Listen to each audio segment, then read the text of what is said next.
Tonight's national title game will come down to.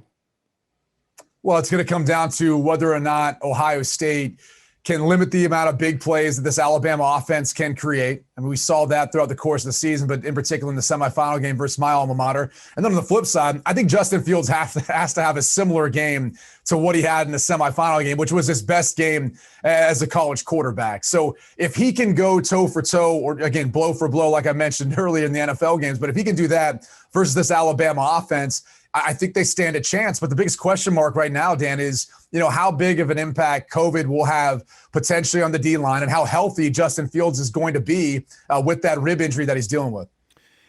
What is Alabama's weakness? To me, I think it's their defense. I think we saw glimpses of that this year, and you've even heard their head coach, Nick Saban, admit it, that this is not, a game anymore that's dominated by, great defense being able to stop great offenses. At times they can. And I think they've even had to kind of adapt to, a bend but don't break at times, philosophy on how they're playing defensively. I mean, Pat Surtain's going to take away one wide receiver for Ohio State, but there's plays to be made on the other side of the field versus the secondary for Alabama. I don't think they have, as good of an edge rusher either. So to me, if you're looking at, the biggest difference right now, I think for Bama, it's that their defense isn't what we're accustomed to seeing. And maybe you want to say that's a product of their offense being so explosive. But for me, I think it's just more of the changing of times with college football. The offense has the advantage. Eventually, the defense will adjust, but we just haven't seen that of late. Which running back has to have the bigger game, Najee Harris or Trey Sermon? Trey Sermon, just because I think you look at what, again, not knowing the injury to Fields, but you look at how important it is for the Iowa State offense to have balance. That, to me, is crucial in this game. Because I do think Surtain can take away Chris Olave, which basically leaves Garrett Wilson and some other targets too. But it's a lot of pressure on Garrett Wilson to be able to carry that. And Olave missed the Big Ten championship game versus Northwestern, and Howard Fields playing that one. So that's a concern for me. I mean, this Pat Surtain kid, he doesn't get enough credit. This is going to be one of the top prospects taken in next year's draft.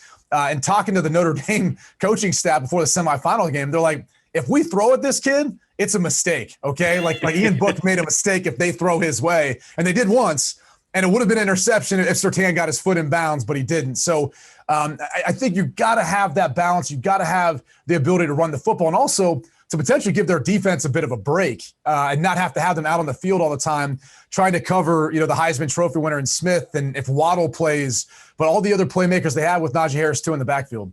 Isn't it amazing that Waddle was considered the better prospect coming into this season? Devontae Smith wins the Heisman.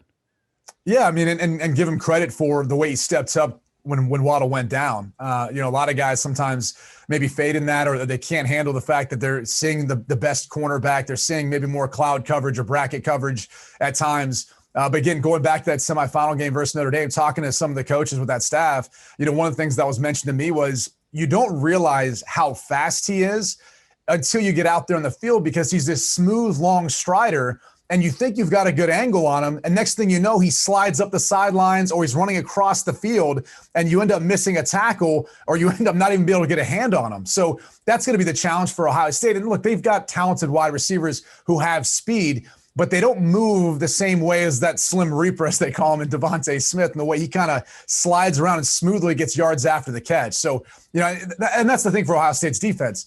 Dan, when you're watching the film from the Clemson game, I thought they missed Tony Elliott a lot, because there was times when they had the 10 or 20-yard range completion all game long. Ohio State was willing to concede that, but whether it was Brendan Streeter or Dabo Swinney, they didn't want to adapt or change that game plan to allow Trevor Lawrence just to pick them apart on the sidelines to the outside. That kind of plays to Mac Jones' wheelhouse. And this is the worst pass defense we've ever seen in the national championship game in the college football playoff era, giving about 280-plus yards a game. So it's going to be tough for this Buckeye secondary to stop Alabama's passing attack.